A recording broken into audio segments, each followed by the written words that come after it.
going on, you all? So,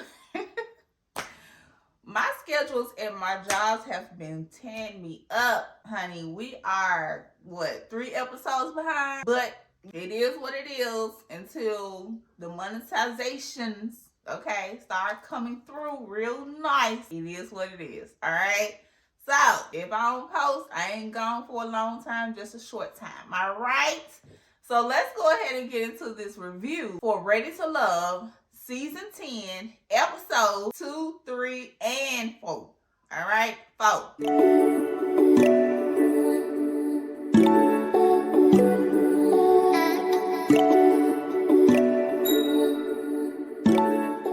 So starting off with episode 2, we got to introduce the new people, okay? First up, we have Coley. Coley is 32 and she is a flight attendant. To me, Coley seems to be kind of surface, kind of airheadish, but at the same time, every conversation doesn't have to be deep. But it seems to me at the moment that none of Coley's conversations even go deep. So, okay, all I want to know is, Coley girl, what is up with the hair?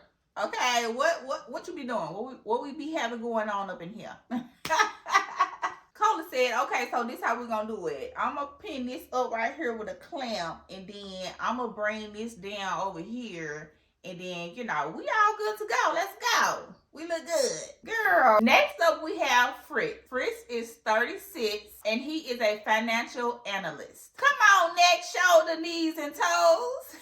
All jokes aside, Fritz is well put together, okay? He's a short king. Fritz's teeth are very beautiful. Next up, we have Tay. She is 35 and a nurse anesthetist. Of course, Tay is beautiful. She has great energy. But at the mixer, she seemed to like everybody, all of the men. I feel like Tay is still maturing. Next up, we have Cam. Cam is 33 and he is a firefighter. Cam is definitely giving Tupac long distance cousin tease, okay? But he's closer in looks to Pop than Oh My F's little cousin Jay. I do like at the mixer that he was trying to give Will a bit of encouragement. Next up, we have Rocky. He is 36 and a medical QA specialist. Listen, Rocky looks like she knows how to have a damn good time. Next up, we have Cisco. Cisco is 41 and a diversionary liaison. Cisco is very nice looking, very handsome. I don't know why Cisco just didn't go in the building. If he was hot, it was a place where he could have went inside the building, so I don't know why he just didn't go inside the building, baby. He also seemed like he wanted to show off his muscles at the same time, but I guess, child, just go in the building. Please put your shirt back on. The one thing I do want to say about Cisco in this mixer, first meeting people, I don't know why he felt the need to lead with his cheating from the past. I get that you want to be honest and you want to, you know, tell it like it is or whatever you call yourself doing, but I wouldn't lead with that. Not on the first meetup. It's a mixer, okay? We ain't trying to get too deep on the first meetup, right? But, I mean, a little bit, but not too much. And I feel like him leading with the cheating allegations was not a good look. I feel like Cisco is not quite out of his player phase just yet. Next up, we have Hussein, or is it Hussein? He is 42, and he is a visuals manager. I mean... He's tall. I didn't really get anything out of Hussein or Hussein out of this whole mixer. Nothing. Next up, we have Rose. Rose is 38 and she is a hairstylist. Rose came in hot, okay? She came in hot. I feel like she gonna be a little firecracker, throughout the show. Not in the sense of Sahara, all right? Firecracker. But I feel like she gonna be a little spicy. Or at least that's how she came off when she initially came into the mixer. And I don't know if it's me or not, but during this mixer, it seemed like Rose was canceling herself out before the person that she was standing up there talking to could. I don't remember who it was that she was standing up there talking to, but that's the vibe that I was getting, like almost like self-sabotage, like she was canceling herself out before the other person could, if you get what I'm saying. And I don't know if this is based off of society or standards or whatever, but this is definitely a conversation that should be had. And I'm not saying this is so in her case, but it did come off like having a child at an early age is an embarrassment. Like she was speaking, like when she was saying, you know, she's a single mother of one, it almost came off like it was an embarrassment for her to have a child at such a young age. I don't know, maybe it's just me. Y'all let me know.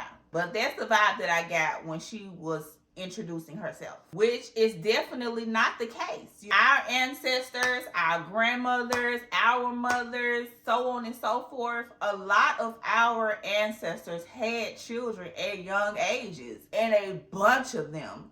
And to my knowledge, it was never looked at as an embarrassment to have kids at a young age until like the 80s, the 90s, somewhere along those lines. Maybe before, I don't know.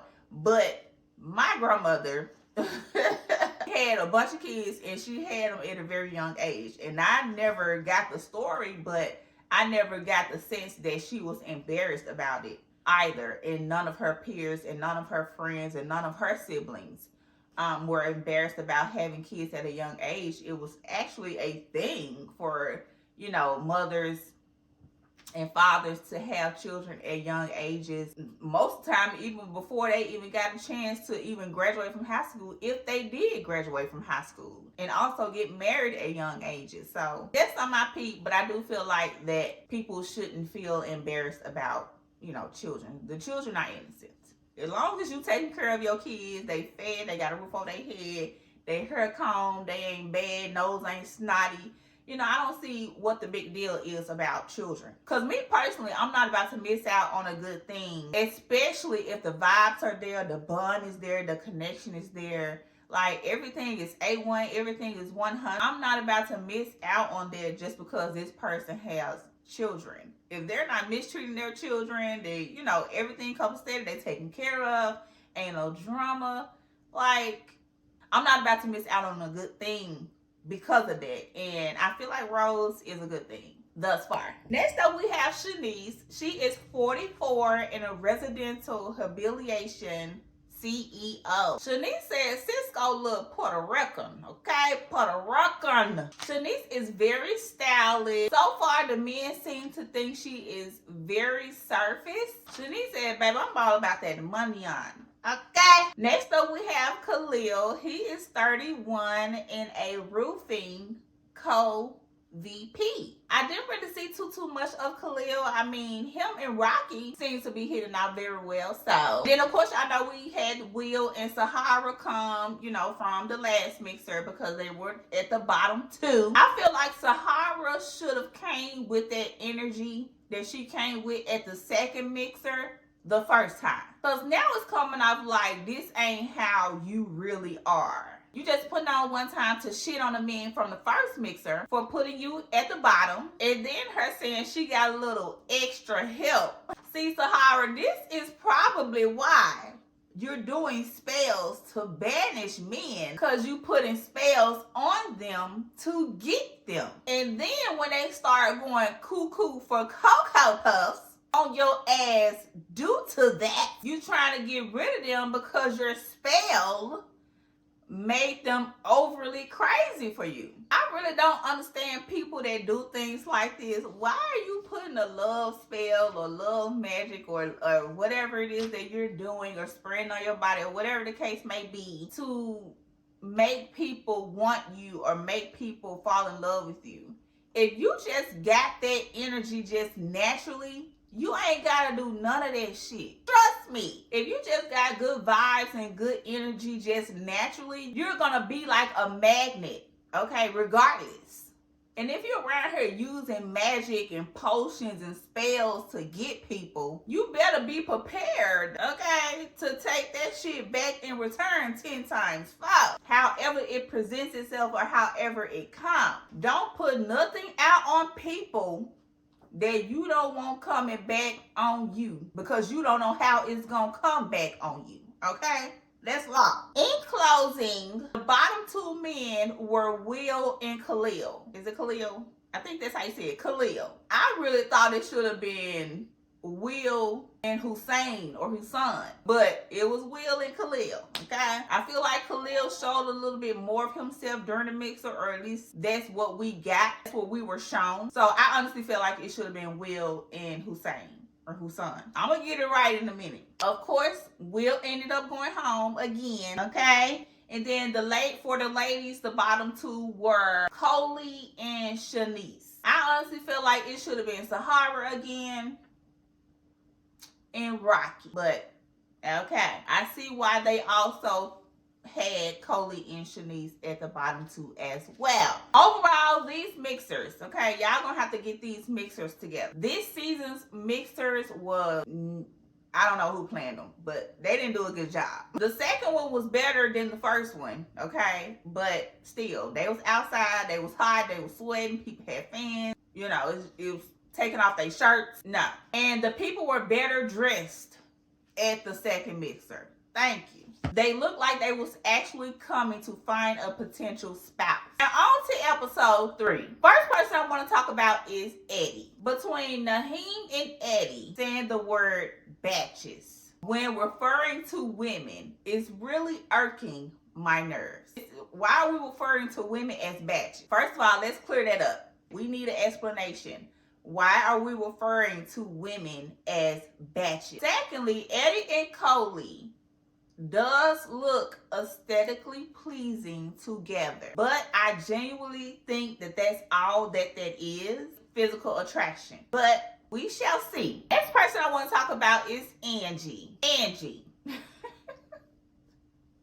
Why are we asking and questioning a man if he's into you or not? Ma'am, if he didn't call or text, it's pretty much safe to say that he's just not that into you. And the same thing goes for True as well. These women are 30 plus, 40 plus. I would think that at this age, you would know when a man is not interested, okay? It doesn't have to be spelled out on the front of his head that he's not interested. You know when a man is not interested, all right? Or at least you should. Okay, we like to give everybody the benefit of the doubt around here, at least one time. Because again, we're just going off of what we see on the screen. But baby, we're not asking on men why they not texting and calling. You cannot make nobody call and text you, Angie. And you definitely shouldn't be asking why they ain't.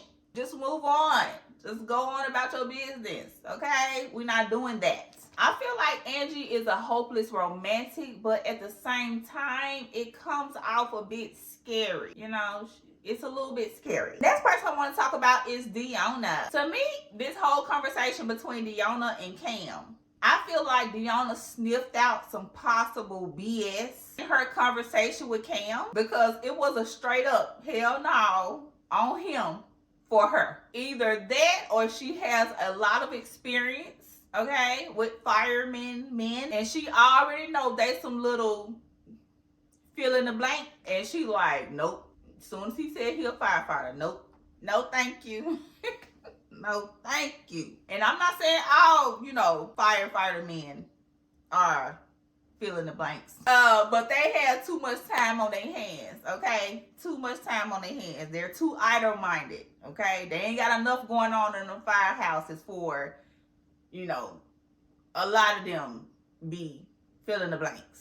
All right. Next person I want to talk about is Cisco. The way Cisco's energy comes off initially as real masculine, you wouldn't think that he is as goofy as he is. So I do like that Cisco knows how to do both. You know what I'm saying? He knows how to show up and dress real nice and have that masculine energy about himself. But he also knows how to let his hair down and... and joke and laugh and have fun as well. Perfect combination. Next person I want to talk about is Tay. It seems like Tay doesn't really have a real clear sense of direction of what she's looking for in a man. And I love Tay, but I don't like the fact that she likes everyone. She like all the men. And it comes off like she don't have like a sense of direction or a clear sense of what she wants and no boundaries. Like she doesn't know exactly what she's looking for and that she's just gonna give everybody a chance. And it's like, no ma'am. That scene where she was sitting with, it was her and Rose and what's the boy name? Naheem. And when she heard that Naheem had 5 children, her natural instinct was to, okay, well, I'm gonna see you later. I know she made it seem like she was joking in that moment in time, but that was really her natural first instinct. And if that's your natural first instinct, when you heard that he had 5 children by 3 different women, then honor that, okay? Honor your first mind, your first instinct, honor your intuition, okay? You know, all of that ain't for everybody, okay? That's why I said earlier, I feel like she's still maturing. Even with her, you know, her sit down with Cam and in the confessional, she was saying, you know, calling off things that wouldn't work for her when it comes to Cam. But in the same sense, she said if she was to go with Cam, she's not sure how it would turn out or how it would go or whatever. And it's like, no, Tay, no. If you know it ain't for you the first time, trust that shit, okay? Trust me. Next person I want to talk about is Shanice. Okay, I like Shanice. I do. But her dress like that at that skating rink where children are, where children do be and can be, was a little bit much, okay? I can see if they were going to an all adults lounge or anywhere that did not involve the possibility of children being there, then cool. We're at a children establishment and it just wasn't presentable. I don't know. Not going to no kids establishment, okay? Body T though. Next person I want to talk about is Sahara. I already know Sahara, before Sahara leave off this show, she's gonna go off on somebody, I'm telling you. And I'm all for people being who they are. You know, it's somebody for everybody, so they say. But seriously though, like, does Sahara think anybody is going to take her seriously with the way that she dresses? She literally, in my opinion, dressed like she is in school, like middle school, early high school, you know, when we was in school for my 80s babies. That's how Sahara dressed. Like, do she really think anybody that's for real with her, that seriously want to like have something with her, is going to take her serious? She's showing up on, what was this, episode 3 with the little puff balls in her head. Like, anyway, she seriously dresses like she's stuck in the 90s. Like middle school, early high school years. Next person I want to talk about is Cam. I don't know what it is about Cam. I don't know if Cam just uptight or whatever. I don't know what it is. And him overhyping the masculine / feminine. I don't know if he's just trying to make up for other things or whatever the case may be. But him telling Tay that, you know, he wants somebody that's real feminine and yada, yada, yada. You know, I know you got to do what you got to do when you go out. But when you come home, you got to fall in line, or we got to fall in line. I'm like, what?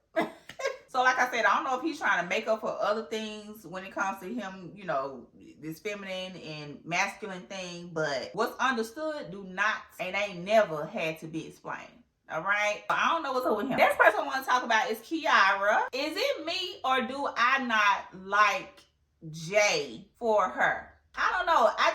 I don't know. I just feel like, I don't know. Maybe I don't know what's maybe I'm just seeing what's on the surface and not really seeing what's behind the scenes. But I feel like she can do so much better. My opinion. I'm sorry. I don't know. Maybe I'm tripping, but I just don't see it. We gonna see though. My overall feelings about episode 3. I've heard too many men from this season, very early on, by the way, say in so many words that they are not looking for a spouse. I heard Wayne say it in so many words, Naheem said it in so many words, and Tupac little cousin Cam said it in so many words. And I'm pretty sure when the men come on this show, they know that these women aren't just looking for boyfriends. They're looking for husbands. And then to me, the women seem a little bit more desperate on this season. I don't know, maybe it's just a few of them just sprinkling in there that's kind of making everybody, or, majority of the women on this season look desperate. But women seem to be a little bit more desperate to me this season. Listen, we don't have to ask men why they not calling and texting. I heard that too many times on this show as well from the women, okay? A man gonna go after what he want. Point blank period. Especially if he's in the position to. Moving on. And in closing for episode 3, the two ones that, were at the bottom for the ladies were Cam and Wayne. And I think that was a good one, even though I still feel like Hussein is being missed. Okay, I do feel like he's flying under the radar. Again, didn't really see too much of him on episode 3 either. I would have preferred to see Hussein in that list, okay? But it seemed like the ladies in the lounge, a lot of the ladies seem to like Hussein or Hussein. So, I mean, maybe we're just not getting a lot of the footage with them and Hussein. We gonna get it one day on the screen, but behind the scenes, they probably are gotta be having dates and stuff with him. So, I feel like Wayne was a great choice to go home for episode 3 versus Cam. Even though he seemed to be a little bit uptight, I feel like Wayne was a good choice to go home on episode 3. All right, moving on to episode 4. First thing I want to talk about is Cisco. I do like Cisco and Shanice's energy together. I don't know what it is. I don't know if she's just giving off that alpha energy, and then of course he's giving off that masculine alpha energy. And it's just something about them that I feel like goes good together. I don't know. We haven't seen much of them together, but in the little snippet that we did see from them on the screen, I feel like they'll look real good together, okay? I feel like their energy goes real good together. Next person I want to talk about is Naheem. Is it me, or do Naheem just looks like he just be spaced out when the women be talking to him? Like, after a while of him speaking with them or him sitting down at the table and talking with them, it just seems like he just go to a different space in his head when he's not interested in hearing. Maybe he's just not interested in hearing what they are saying after a while, and he just kind of spaces out. But I did recognize that. Kudos to Naheem for the black-owned gym / smoothie shop. Kudos to Naheem on that part. Next person, Khalil, sitting up here talking about getting paddles in schools. Listen, I remember, I ain't never got paddled in school, okay? But I remember those paddles, okay? If you were 80s babies, you know, in high school, they had them paddles, okay? They don't do it today. They wouldn't dare do it today. But back then, when we were in high school, yeah, we got the paddle. We had the paddles. Wasn't nobody getting paddled but the boys. Next person I want to talk about is True. And again, why are we confronting these men about these men not calling and texting? Pay them men dust, honey. And another thing, why are women so uptight about saying what their age is? I have never understood that shit. Never. Even as a child, an adolescent, a young adult, I never understood why the saying was always, you don't never ask a woman her age, or you should never ask a woman her age. And why not? What's the problem, ma'am? It's still your age at the end of the day. Why does it matter? You still look good. So what's the problem with saying what your age is? True. So it's coming off real mysterious, like you're not really fully giving into this experience. So True don't want to say her or tell her real age. True don't even have her real name on the show. True is actually not her real name. So next person I want to talk about is Sahara. Why Sahara walk like she trying to stick her butt out? Like she got chest all poked out. She doing this.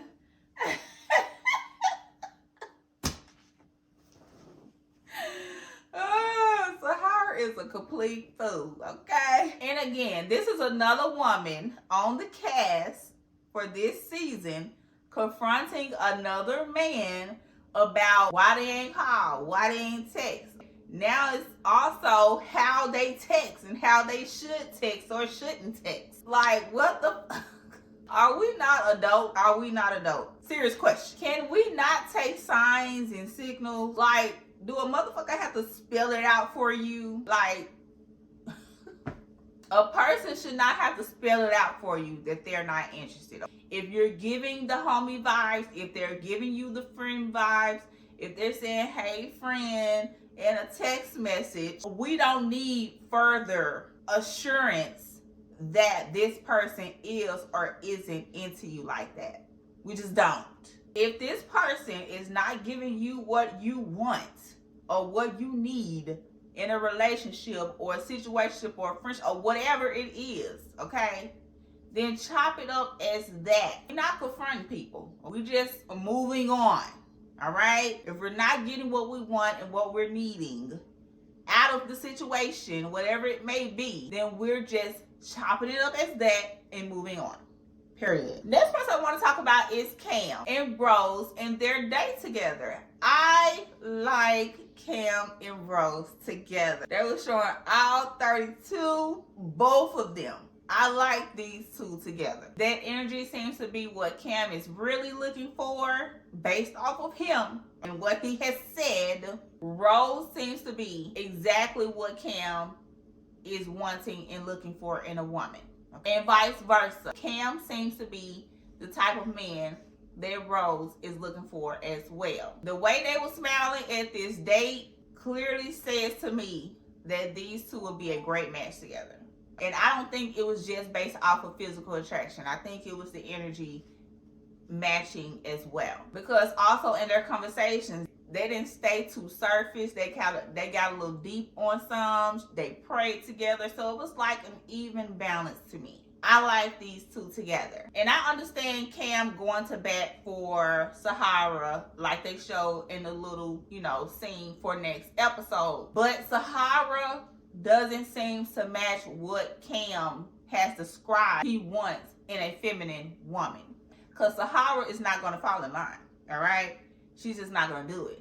So, I don't know which one the Cam is, okay? Cam wants a feminine woman that's going to fall in line, but he also likes Sahara and her feistiness and her rah-rahness and how she going to come at you-ness, okay? So, I don't know. I don't know about Cam. Cam seems to be another one that's kind of playing a little bit. Next person I want to talk about is Coley. Coley, girl. What be going on with her, boo? I just want to know what be going on with that hair. But what I really want to talk about with Coley is her asking Fitz about the poly stuff that he follows on Instagram was a very valid question. I personally don't think that Fitz handled that question like he don't have nothing to hide. It almost kind of like he came off a little bit defensive, especially in the confessionals. I mean, I don't know. Me personally, I'm not about to be following nothing that I'm not even remotely a little bit interested in. Overall, it wasn't too much going on in episode 4. And lastly, okay, the two women that the men chose to put in the bottom 2 for this episode was Sahara and True. Yet again, which again I feel like are a valid bottom 2, okay? But overall for episode 4, it wasn't really too much going on in this episode, but I do like that this season they have the men and the ladies in the same lounge. That way, it ain't no misconstruedness going on, because usually in past seasons the men lounges look exceptionally great, and it's like they just throw something together for the ladies lounge. So I'm glad that they combined the two together and everybody's just gonna be in the same damn lounge. All right, that was it, y'all. So hopefully I can get a better schedule going on and a little bit more organization so we can get these videos out on time from here on out. But anywho, y'all make sure y'all like, comment, and subscribe to this channel, and I will talk to you all on the next video. Bye.